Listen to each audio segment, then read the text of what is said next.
A Longa Marcha. Richard Bachman.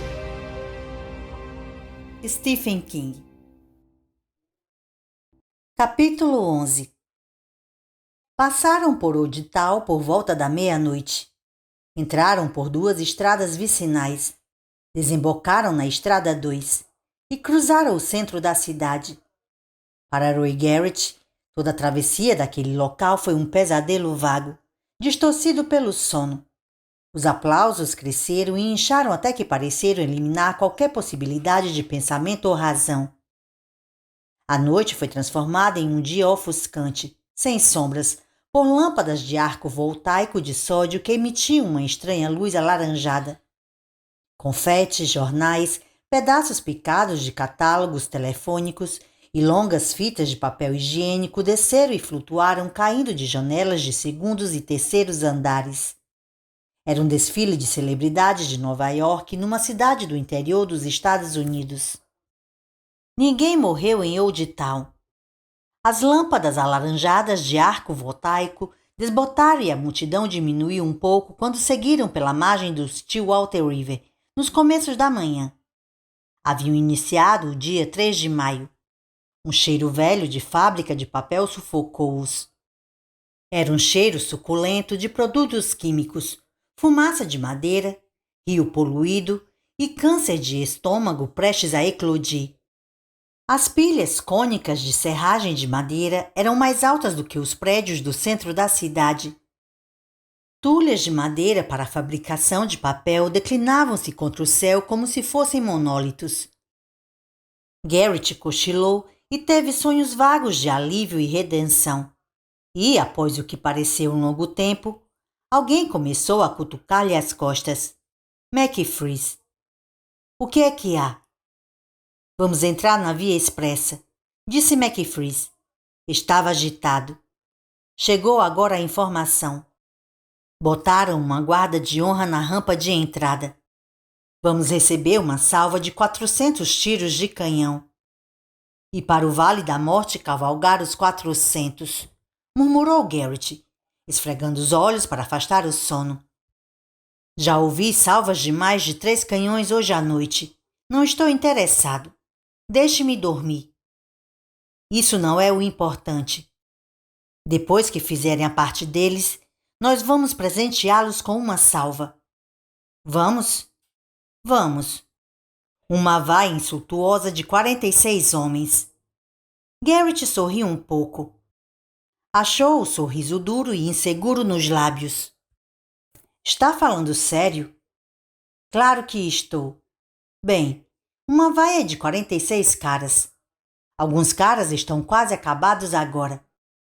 Garrett teve uma curta visão de Olson, o holandês voador humano. Bem, bote meu nome entre eles, disse. Nesse caso, junte-se a nós ainda por algum tempo. Garrett aumentou o passo. Ele e McFreeze adiantaram-se e formaram um grupo mais fechado, com Pearson, Abraham, Bake e Scram. A distância que os rapazes de casaco de couro da vanguarda levavam em relação a eles diminuíra. Barkovitch está nessa? Perguntou Garrett. Ele acha que é a maior de todas as ideias desde que inventaram as latrinas pagas, resmungou McFreeze.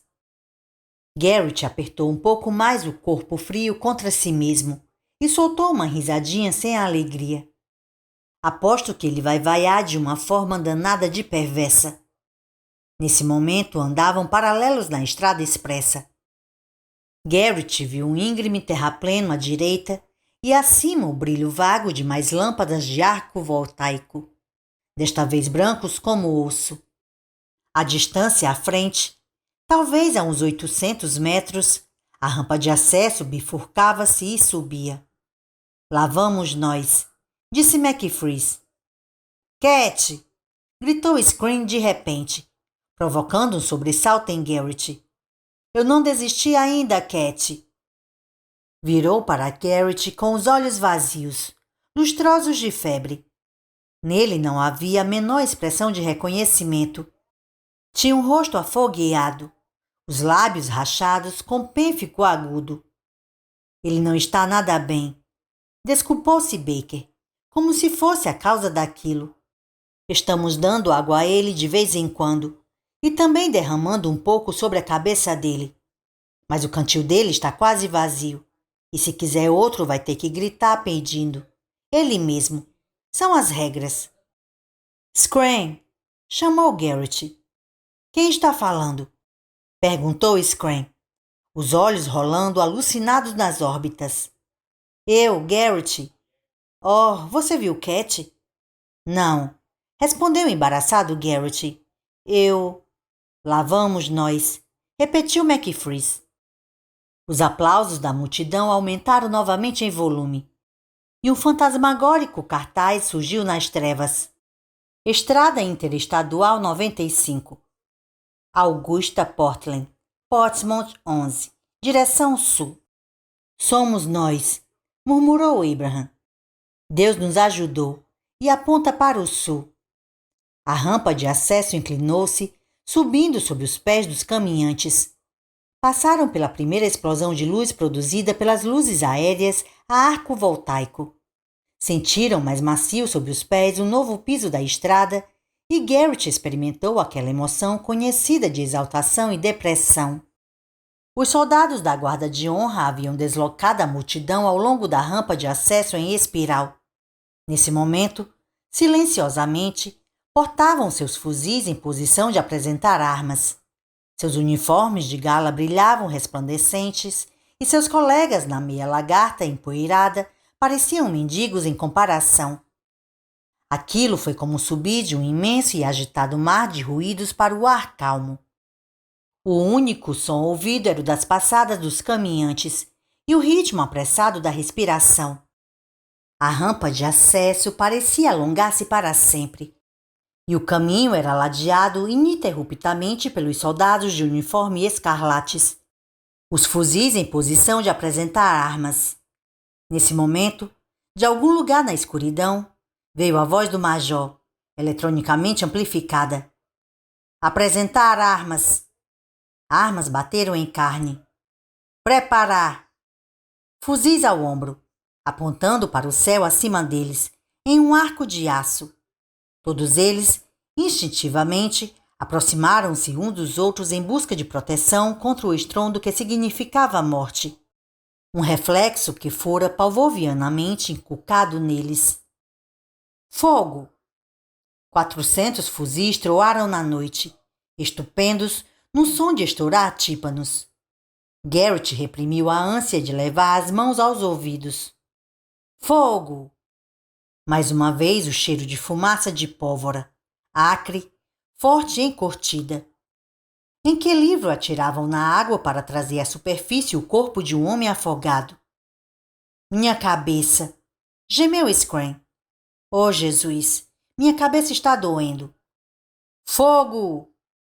Os fuzis estrugiram pela terceira e última vez. McFreeze, imediatamente, virou-se e começou a andar de costas, o rosto avermelhado com o esforço que lhe custava gritar. Apresentar armas! 40 línguas umedeceram 40 conjuntos de lábios. Preparar! Garrett puxou a respiração para os pulmões e lutou para conservá-la ali. Fogo! Foi de dar pena realmente. Um pequeno e deplorável som de desafio na escuridão, e que não se repetiu. Os rostos impassíveis dos soldados da guarda de honra não mudaram, mas, ainda assim, pareciam sugerir uma sutil repressão. Oh, foda-se tudo isso!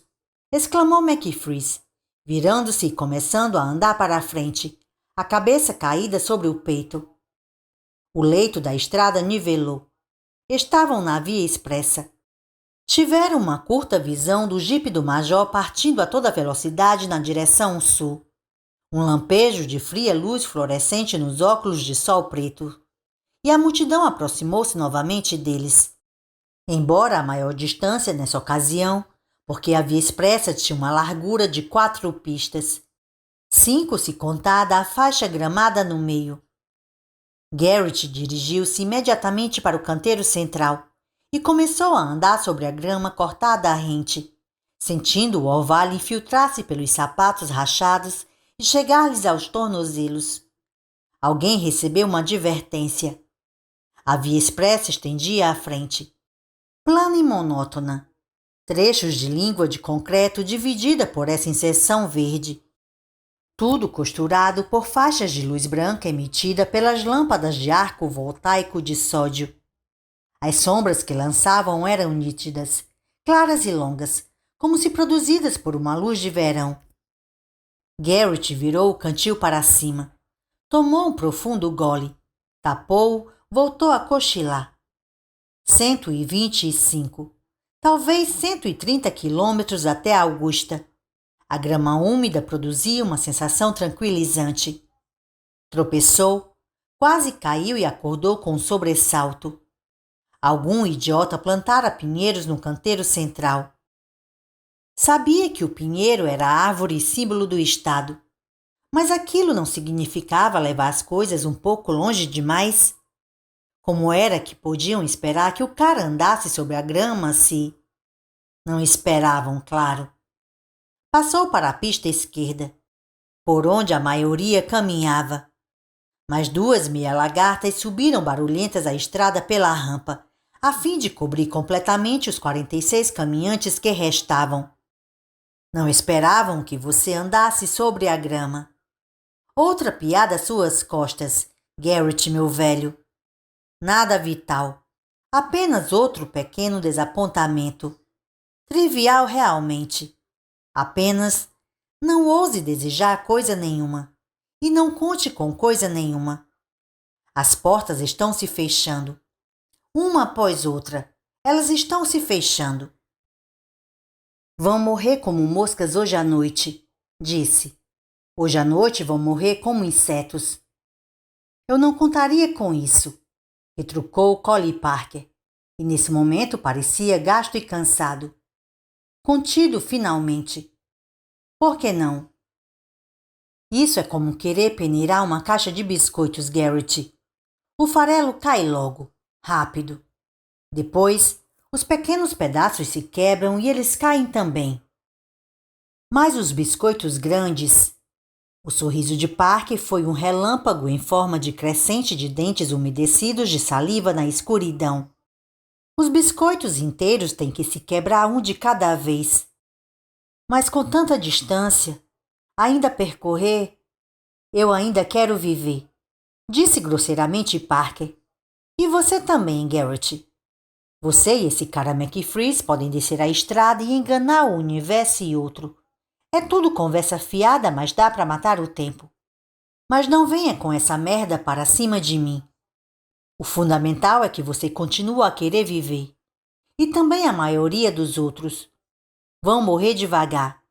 Vão morrer um pedaço de cada vez. Posso receber meu bilhete azul, mas nesse momento eu me sinto como se pudesse andar o caminho todo até Nova Orleans antes de cair de joelhos diante daqueles safados no seu carrinho de brinquedo. Você está falando sério? Sentiu uma onda de desespero encharcá-lo. Sério mesmo? Estou mesmo. Calma aí, Garrett. Nós ainda temos uma longa distância a percorrer. Afastou-se em passos largos na direção dos rapazes de jaqueta de couro. Mike e Joey, que nesse momento iam à frente do grupo. A cabeça de Garrett pendeu para o peito e ele cochilou novamente. A mente começou a destacar-se do corpo. Uma imensa câmera cheia de filmes virgens a tirar instantâneos de tudo e de nada, correndo livre, sem dor, sem atrito. Lembrou-se do pai indo embora, usando grandes botas de borracha verde. Pensou em Jimmy Owens. Tinha atingido Jimmy com o cano de sua espingarda de ar comprimido. E sim, quisera fazer isso. Fora de propósito. Porque aquilo fora ideia de Jimmy, a de tirarem as roupas e se apalparem. Fora ideia de Jimmy. Fora ideia de Jimmy. A espingarda girando em um arco faiscante. Um arco faiscante intencional. O salpico de sangue. Desculpe, Jim. Oh, Jesus, você precisa de band-aid. No queixo de Jimmy, ajudando-o a entrar em casa. Jimmy chorando. Chorando aos berros. Ergueu a vista meio estupidificado e um pouco suado a despeito do frio da noite. Alguém berrara. Os fuzis estavam apontados para um tipo baixo, quase entroncado. Parecia Barkovitch. Atiraram todos juntos e a pequena figura quase entroncada foi jogada a uma distância de 2 pistas, onde caiu como um saco de roupa suja. A cara de lua cheia eriçada de espinhas não era de Barkovitch. Para Garrett, o rosto pareceu descansado, em paz. Descobriu-se perguntando a si mesmo se não seria melhor que todos eles estivessem mortos, e afastou medrosamente o pensamento. Mas não era verdade. O pensamento era inexorável. A dor nos pés duplicara. Talvez triplicasse antes que chegasse o fim. E ela já parecia insuportável nesse momento. E nem mesmo era a dor que parecia pior. Era a morte constante, o fedor de carniça que se instalara em suas narinas. Os aplausos da multidão formavam um pano de fundo constante para seus pensamentos. O som acalentava-o. Começou a cochilar novamente, e dessa vez surgiu a imagem de Jen. Durante algum tempo, a esquecer inteiramente. De certa maneira, pensou, sem lógica, era melhor cochilar do que dormir. A dor nos pés e nas pernas pareciam pertencer a outra pessoa a quem estava frouxamente ligado e um pouco de esforço podia controlar os pensamentos, pô-los a trabalhar para si mesmo. Lentamente, construiu na mente a imagem de Jen. Os pés pequenos, as pernas robustas mas inteiramente femininas, panturrilhas pequenas que engrossavam até se tornarem grossas coxas de camponesa presa à terra. A cintura era fina, e os seios, cheios e empinados. Os planos inteligentes, arredondados do rosto, os longos cabelos louros. Cabelos de prostituta. Pensara por alguma razão. Certa vez lhe dissera isso. As palavras haviam simplesmente escapado, e pensaria que ela ficaria zangada. Mas ela nem respondera, absolutamente. Achara que, por dentro, ela gostara. Nesse momento, foi acordado pela contração regular, relutante dos intestinos. Teve que rilhar os dentes a fim de continuar a andar rápido até que a sensação passasse. O mostrador fluorescente do relógio disse-lhe que era quase 1h da manhã. Oh Deus, por favor, não me obrigue a cagar na frente de todas essas pessoas. Por favor, Deus, eu lhe darei metade de tudo que ganhar se vencer. Apenas, por favor, me dê uma prisão de ventre. Por favor, por favor. Os intestinos contraíram-se outra vez, com força e dolorosamente, talvez demonstrando o fato de que ele continuava fundamentalmente sadio, a despeito da surra que o corpo levara. Obrigou-se a continuar até sair debaixo do fulgor implacável do poste mais próximo.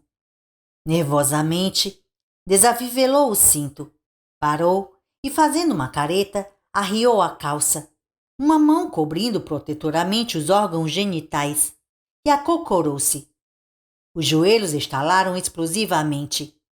Os músculos das coxas e panturrilhas protestaram aos gritos e ameaçaram se enodar ao serem empurrados brutalmente em uma nova direção.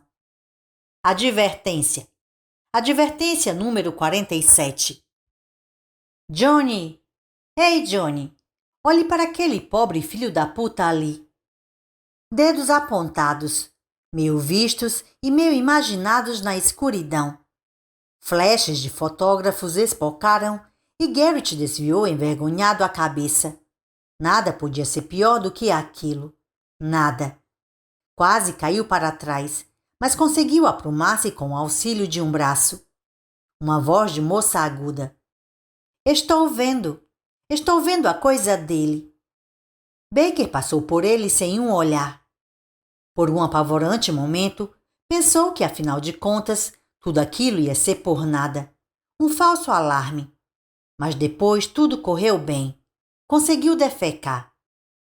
Em seguida, com um meio soluço engolido, levantou-se e iniciou uma meia marcha, meia corrida, afivelando com força as calças, deixando atrás uma parte de si fumegando na noite, olhada avidamente por milhares de olhos. Botem dentro de uma garrafa. Coloquem em cima da cornija da lareira. A merda de um homem com a vida estirada numa linha. É isso aí, Betty. Eu lhe disse que nós tínhamos uma coisa especial na sala de jogos, bem ali em cima do estéreo. Ele foi morto 20 minutos depois. Emparelhou-se com McFreeze e começou a andar ao lado dele, cabeça baixa. Foi duro? Perguntou McFreeze. Havia uma inconfundível admiração na voz dele. Duro mesmo, respondeu Garrett e soltou um suspiro trêmulo. Eu sabia que tinha esquecido uma coisa. O quê? Deixei em casa meu papel higiênico. McFreeze soltou uma risadinha. Como dizia meu velho avô, se você não tem uma espiga de milho para rolhar o cu, então simplesmente deixe que a merda corra solta.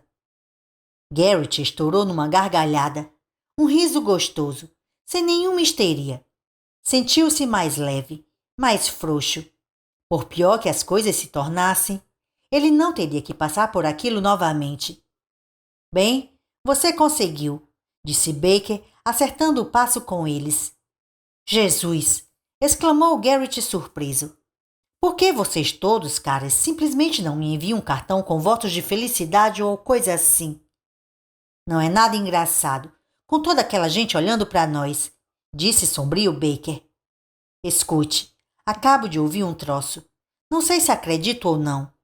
Nem mesmo sei se quero acreditar. O que é? Perguntou Garrett. Joe e Mike. Os caras de jaqueta de couro que todo mundo pensava que eram amantes. Eles são índios Hopis. Acho que era isso que Screen estava tentando nos dizer antes, e a gente não estava entendendo. Mas vejam, o que ouvi dizer é que são irmãos. O queixo de Garrett caiu. Fui até à frente e dei uma boa olhada neles, continuou Baker. E o diabo me leve se eles não parecem irmãos. Isso é uma deformação, disse furioso McFreeze. Uma deformação horrorosa. Os pais deles deviam ser justiçados pelo esquadrão por permitirem uma coisa dessas. Você já conheceu algum índio? Perguntou tranquilamente Baker.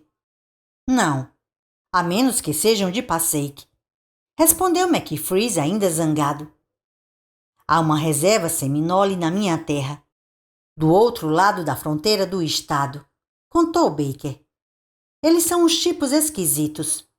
Não pensam em coisas como responsabilidade da mesma maneira que nós. São orgulhosos e pobres. Acho que essas coisas são as mesmas tanto para Hopis como para Seminoles. E eles sabem como morrer. Nada disso torna a coisa certa, declarou McFreeze. Eles são do Novo México, explicou Baker. Isso é um aborto, rematou McFreeze. Garrett inclinou-se a concordar com ele. As conversas diminuíram ao longo da linha, em parte por causa do barulho da multidão, embora mais, desconfiou Garrett, por causa da monotonia da própria via expressa. As colinas eram compridas e baixas, mal parecendo colinas. Os caminhantes cochilavam, fungavam espasmodicamente e pareciam apertar mais os cintos e se resignarem a uma longa e mal entendida amargura à frente. Os pequenos aglomerados de humanidade se dissolveram e transformaram-se em duas ilhas solitárias. A multidão não conhecia fadiga. Aplaudia ininterruptamente, com uma única voz rouca, agitando cartazes ilegíveis. O nome de Garrett era berrado com monótona frequência, embora blocos de gente de fora do estado gritassem animando Barkovitch, Pearson e Wayman. Outros nomes passavam rápidos com a velocidade alucinante de neve em tela de televisão. Fogos de artifícios e busca-pés estalavam em estacato. Alguém disparou um foguete de sinalização rodoviária para o céu frio e a multidão dispersou-se gritando, quando o foguete começou a descer e caiu, a luz vermelha chiando na areia do acostamento. Mas houve outras manifestações da multidão. Vira um homem munido de alto-falante à bateria que alternadamente elogiava Garrett e anunciava sua própria candidatura como representante do 2º distrito. Uma mulher com uma pequena gaiola com um grande corvo dentro e que apertava contra os seios enormes. Uma pirâmide humana constituída de alunos da Universidade de New Hampshire em uniformes de ginástica. Um homem de rosto encovado, sem dentes, usando fantasia de tio Sam e portando um cartaz que dizia: "Entregamos o canal do Panamá aos crioulos comunistas." Mas, a parte disso, a multidão parecia tão monótona e chata como a própria via expressa.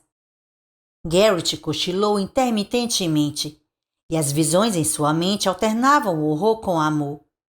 Em um dos sonhos, uma voz baixa e monótona perguntava incessantemente: "Você tem experiência? Você tem experiência? Você tem experiência?"